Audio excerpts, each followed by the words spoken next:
Are you willing to undertake a dangerous mission behind the enemy lines, knowing you may never return alive?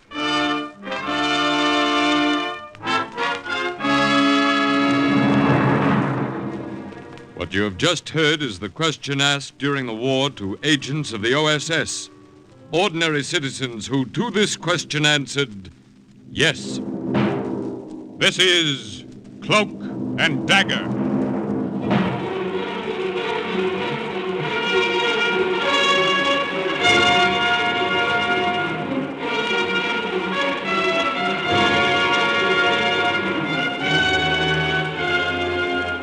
Black warfare, espionage, international intrigue. These are the weapons of the OSS. Today's story, The Black Radio, concerns an OSS agent who broadcast Allied propaganda from behind the enemy lines and is suggested by actual incidents recorded in the Washington files of the Office of Strategic Services. A story that can now be told. It was one of those quiet days. The sun was splashing in through the windows, and I was marking time until lunch in the cafeteria. And a date I had with a red-headed secretary. There were just the two of us in the big gadget room of the OSS in Washington. Just me and Hank Martin. Then all of a sudden, Hank grabbed my arm. Bart, get down! Air raid, duck! Okay, what's the big idea? Oh, boy, I wish I had a camera just then. Brother, did you look scared? All right, what was that thing you just threw in a wastebasket? Just a little noisemaker. Great if you get in a tight spot and want to start a riot. All right, look, let's start from the beginning, huh? How does it work? Well, like you see. It's not very big, just about the size of a lemon. Easy to slip into your pocket. All you do is pull out the cap and throw it, and when it explodes, pow! We call it the Hedy Lamarr.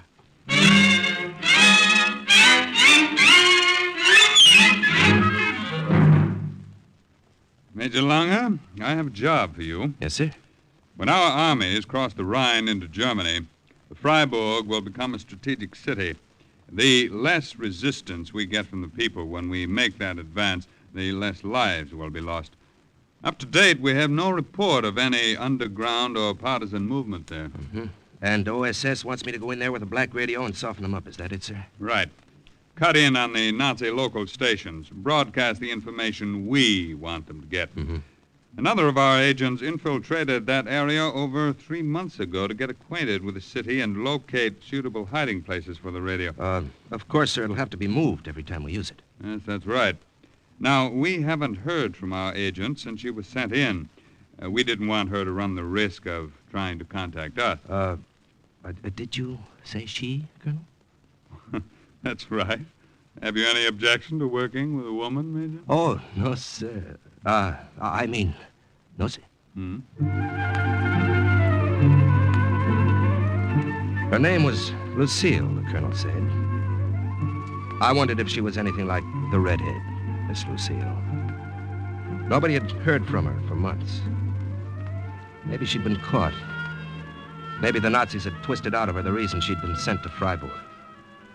Maybe I'd have a reception committee of Germans waiting for me. It gave me something to think about on the plane flying over the Black Forest in Germany a few weeks later. There's your rendezvous point straight ahead, Major. Straight ahead and straight down, you mean? Running in. Ready. Ready? Go. Good luck. I tossed the radio out first, then I jumped after it. No matter how many times I jumped, it was always the first time. The feeling of falling. Sick feeling. Like a dream. I came to with a jolt. A sharp pain across my thighs from the pull of the strap and the crack of the chute. Then, air all around me. I looked down on the black forest that was blacker than ever at 0400. 4 o'clock in the morning.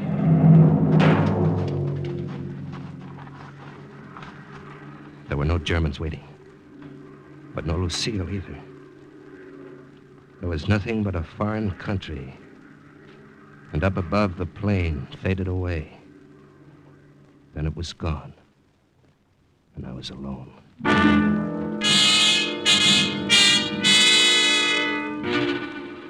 The radio had floated to Earth about 50 feet away. I checked it, made sure it was all right, buried my parachute, and wondered what to do next. There was a milk wagon coming down the road. I could hear the milk cans swaying with the movement of the cart. I could see a shadowy figure holding the reins. I dragged the radio behind a clump of bushes, and then I waited for the wagon to pass.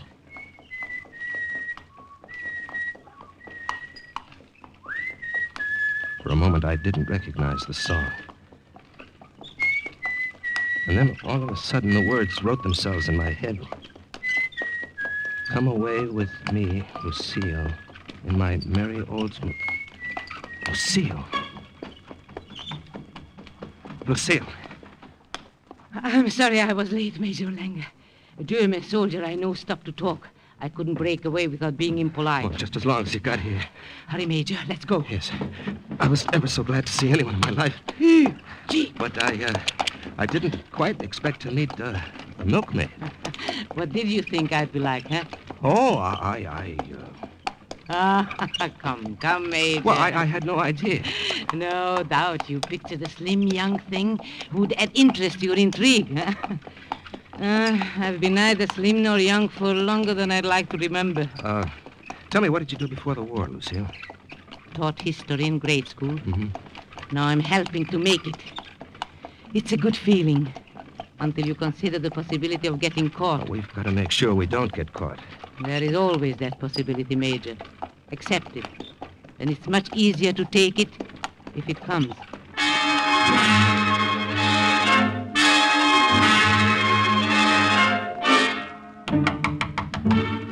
Yeah? Who is it? May I come in? Well, what do you want? It's your neighbor across the hall. I wish only to make your acquaintance. My name is Gruber. Am I disturbing you, Herr Langer? Well, you know my name, I see. As a poor old widower, alone in this world with very few interests outside of the future of the fatherland, that is, I make it my business to know everyone in this roomy house. Oh, do you? You arrived in Freiburg only a few days ago, Nein? That's right. You have a medical discharge from the army. You were wounded at Anzio. Is there anything about me you don't know? Oh, no. Do not take offense, my friend. I asked the landlady about you. It was she who told me. Your information is right, Herr Gruber. Yeah. I was wounded. Yeah. I spent 2 months in a hospital. Yeah. And I'd like to be left alone. Yeah. Oh, you are bitter. Yeah. A civilian life will not be easy, but you must mix with people, make friends. Don't keep too much to yourself. Now, here, I brought with me this bottle of schnapps and 2 small glasses. Will you not join me? Well, Here. To the future, Herr Langer. Well, I'll drink to that.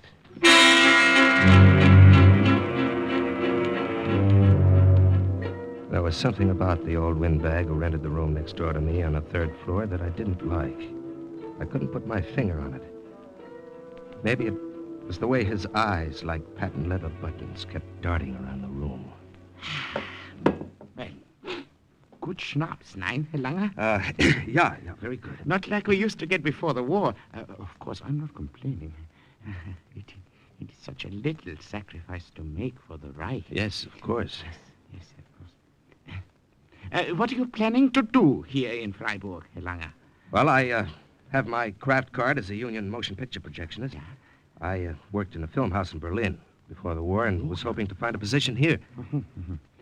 You've had no success yet? No, not yet.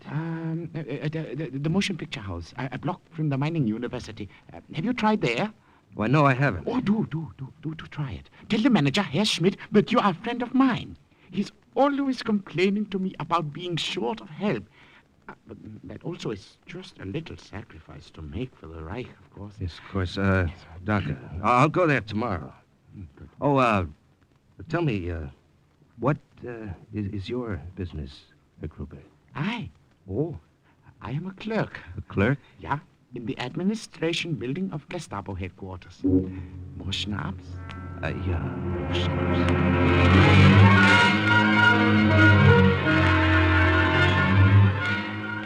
I may not have liked the old windbag, but I took his lead anyway. I went to the movie house near the university and got myself a job there on a day shift. And I counted the hours until the Thursday, when I'd meet Lucille at the deserted car barn we'd agreed on. On Wednesday, I was in the projection room running a half-hour newsreel, most of which was a close-up of Hitler making a speech in Berlin and foaming at the mouth.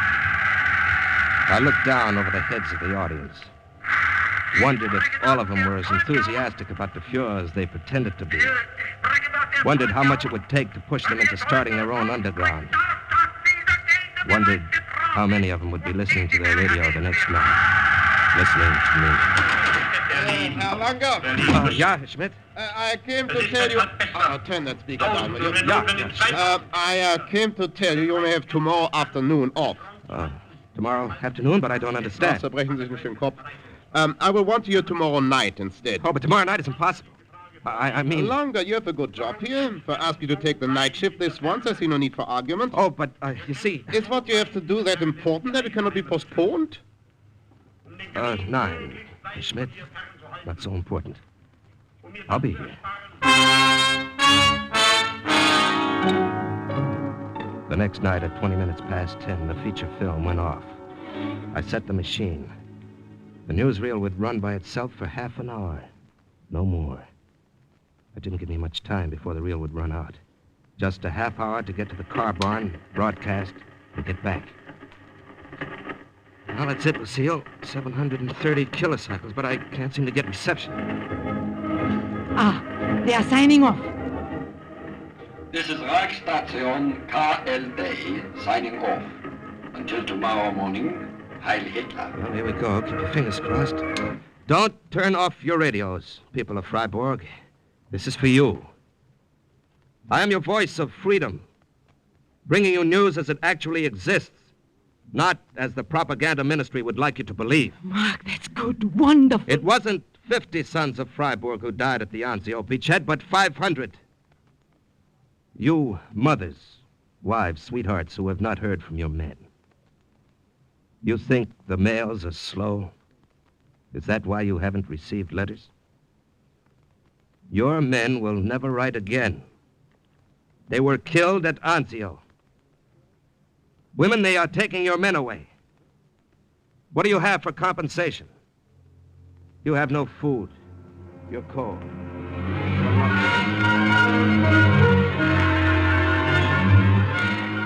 And the political leaders want to sacrifice everything but themselves. Haven't you sacrificed enough? Mark, it's late. It's all right. And now, until another time soon, this is the voice of freedom. Good night. I will not say Heil Hitler. I say instead, God be with you. The first of many. God be with us both.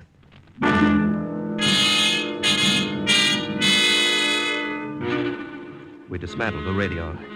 I lifted it into the back of the milk wagon, ran as fast as I could back to the theater, and slid in through the side door. And then I heard it. Hey, Langer, where were you? Oh, Herr Schmidt? Well, What business had you to leave the projection room during the newsreel of the Fuhrer? I only hope the authorities do not hear of this. Our leader cut off in the middle of his speech. Where were you? Where was I? I was in the washroom. I was just going up to see if you had fallen asleep. Also, los, go fix the machine quickly. When did this happen? Happened just a minute ago, natürlich. It's a wonder you couldn't hear all the disturbance from the washroom. Also, mach schnell, los. Yeah. I ran up the stairs to the projection room. God must have been with me that first night. If the machine had broken down 5 minutes earlier, Herr Schmidt would have known I'd left the theater.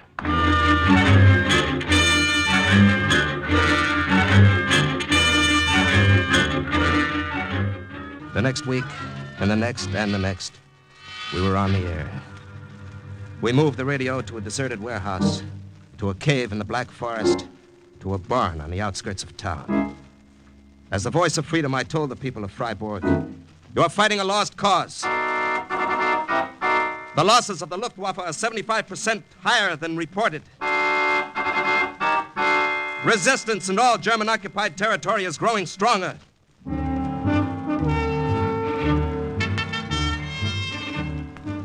People in the city, looked the same. Were as respectful as ever to the Nazi soldiers that walked the streets. None of them showed by so much as a look or a word that they ever heard those broadcasts. And then I received my first indication. I saw you through the window of the coffee shop, Herr Lange.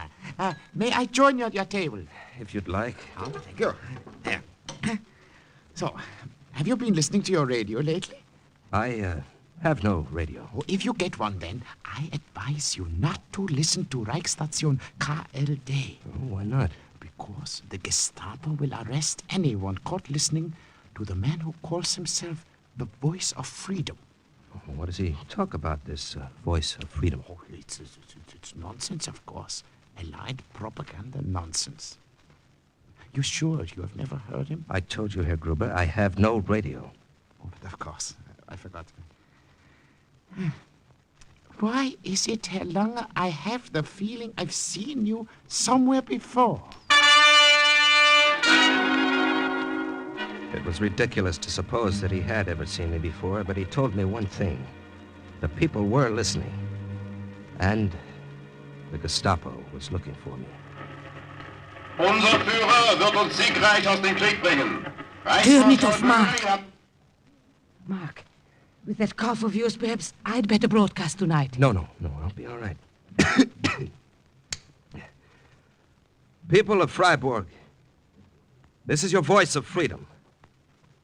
I want to tell you, my friends, how step by step Hitler has developed his program. Step by step he has carried it out successfully. First he took our men and destroyed them. And now Hitler is destroying our cities and our factories. Allied bombings will destroy all Germany. Our men are already dead in 100 battlefields. This is the Fuhrer's greatest achievement for Germany. He is accomplishing it all in less than 12 short years. 12 short years of Hitlerite success. They are jamming the radio, Mark. You'd better sign off. It's all right. This is the Voice of Freedom saying good night. I will not say Heil Hitler. I say instead, God be with you. I'm afraid they may be closing in. Yes, Lucille, it's the first time they've jammed our broadcast. We'll have to move fast. Dismantle the radio and get out of here. The wagon is right outside. Hurry.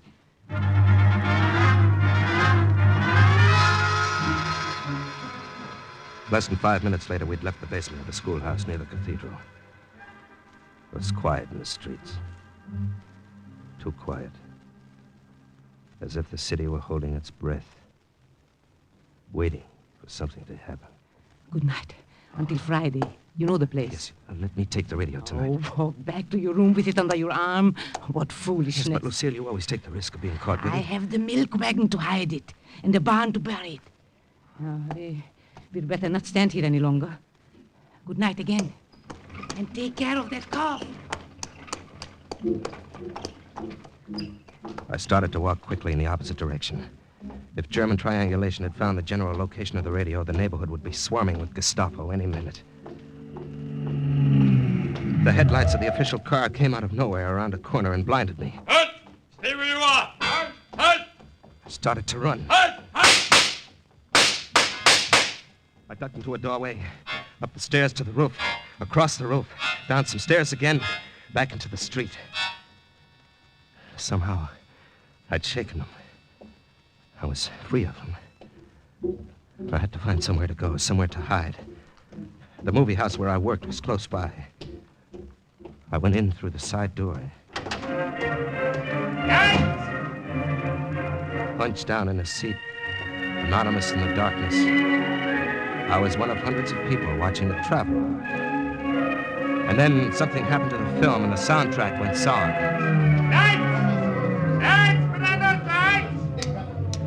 You people listen to me.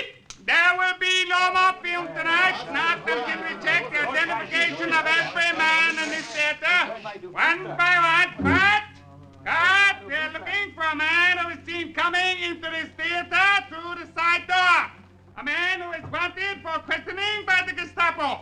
You will file out the exit one by one and row by row with no talking. Women to the right, men to the left. There will be no more... Maybe my forged identification would pass inspection easily. But the men who were chasing me had a general idea of my height and weight. I couldn't take the chance. I put my hand in my pocket and pulled out a round disc about the size of a lemon. The noisemaker OSS called the Hedy Lamar. I yanked out the cap and threw it.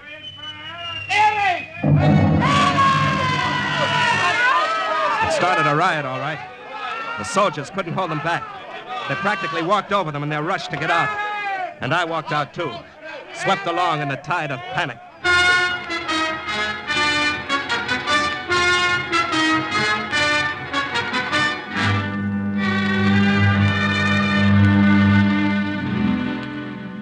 Guten Tag, Herr Langer. You're Gruber. just on your way to work, I see. I will walk with you partway. Well, if you'd like. Tonight, when you get home from your work, listen to your radio. I told you I have no radio. Oh, yeah, I do keep forgetting. You're welcome to listen to mine, then. There's to be an important announcement at 7 o'clock. Announcement? About what? I learned about it this morning at the administration building where I work. Yes? There's to be a hanging in the square at noon tomorrow. An allied spy who was caught with a radio. What did you say? A woman, a spy. She was picked up last night, driving a milk wagon. Can you imagine such a... Are you ill, Herr Langer? I haven't been well. Cold. They haven't caught the man yet, the one who calls himself the voice of freedom. But I have no doubt they will soon. They're offering a large reward. Are they? It's a very bad cold, Herr Langer. Tonight, when you return from work, remind me to give you some of my cough medicine. It's very... I turn off here. Be the same.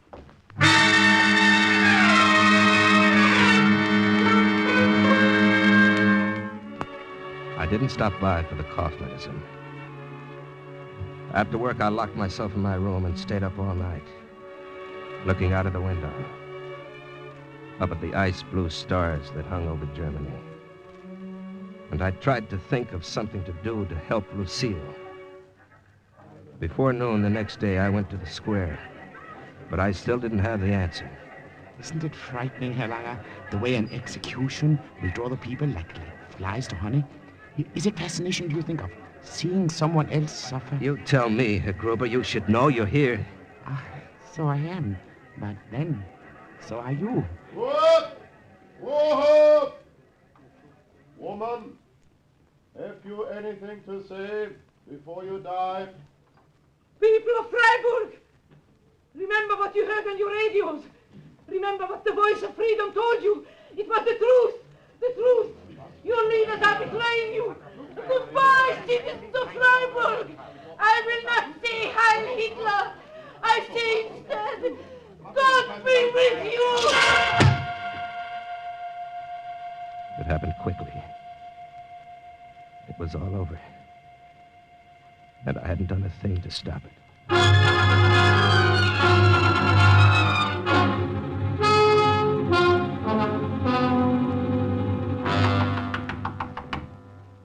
Yes, who is it?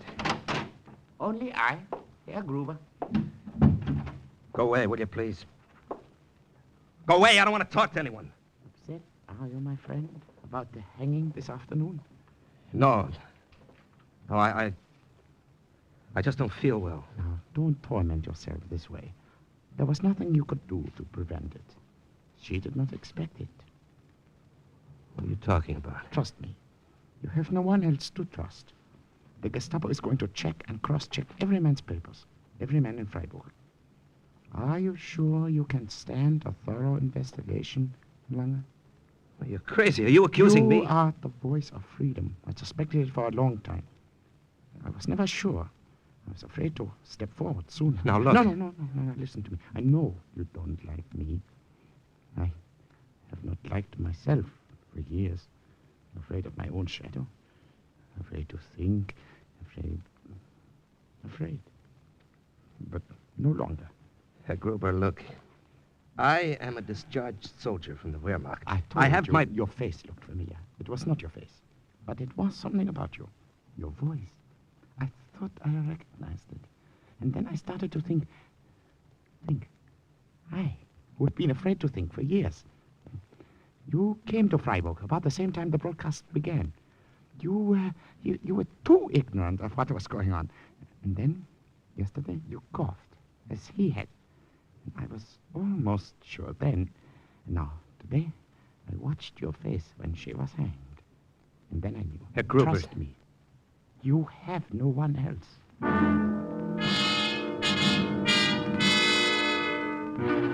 He was right. I had no one else. And I had to get out of Freiburg. Gruber offered to drive me across the bridge that night. From there, it would be only a few miles to the border of France. With his official pass from Gestapo headquarters, Gruber would be able to get past the guard. I got into the trunk of the car. It was open just enough to let me breathe. I still didn't know whether to trust him. There was a pretty big price on my head. The car slowed down when we reached the bridge. Let me see your identification. Of course. There you are. Mm-hmm. What is your business outside of Freiburg? Official business for the administration. Fair. This looks all right. I have orders to search all cars. Well, you can see there's nothing in mine. Please, will you hurry? This is official business for the Gestapo. One moment, not so fast. What's in your trunk? The trunk? Well, go see for yourself. I have an American spy there. I'm smuggling him across the border. Don't be impudent. You understand? I'm sorry. I was just having my little joke. Well, I don't like jokes. You work as a clerk for the administration, so your head swells. You think you're Himmler. All right, pass. I'm sorry. All right, pass.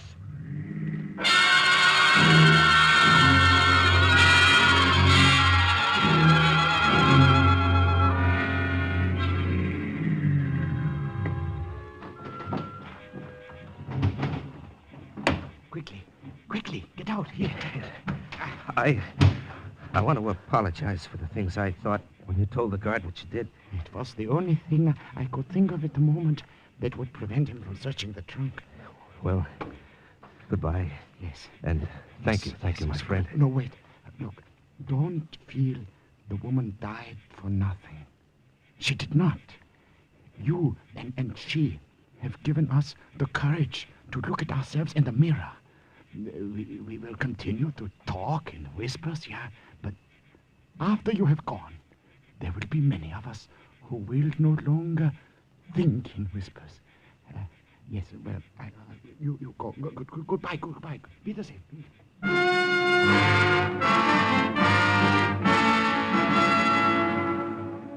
Major Marklanger made his way back to Allied lines.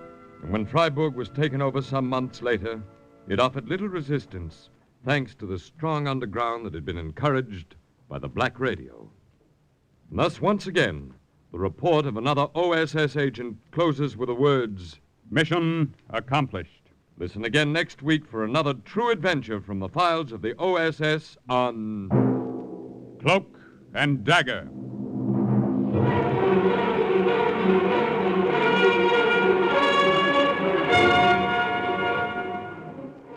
Heard in today's Cloak and Dagger adventure as Mark was Larry Haynes, Lucille, Lily Darvas, and Gruber, Barry Kroger. Others were Raymond Edward Johnson, Arnold Moss, Stefan Schnabel, Bob Weil, and Jerry Jarrett. Script was written by Winifred Wolfe and Jack Gordon. Music was under the direction of John Garth. Sound effects by Chet Hill, Dick Gillespie, and Art Cooper. Today's OSS adventure was based on the book Cloak and Dagger by Corey Ford and Alistair McBain. This program was produced by Louis G. Cowan and Alfred Hollander under the direction and supervision of Sherman Marks. 3 chimes mean good times on NBC. There's mystery and music tonight on NBC. The mystery is Sam Spade's latest case in which the romantic private eye solves the caper of too many clients. The music is the NBC Symphony Summer Concert with Antal Durati as guest conductor, and the American Album of Familiar Music, one of radio's best-loved musical programs which returns to the air tonight. 3 times mean good times on NBC.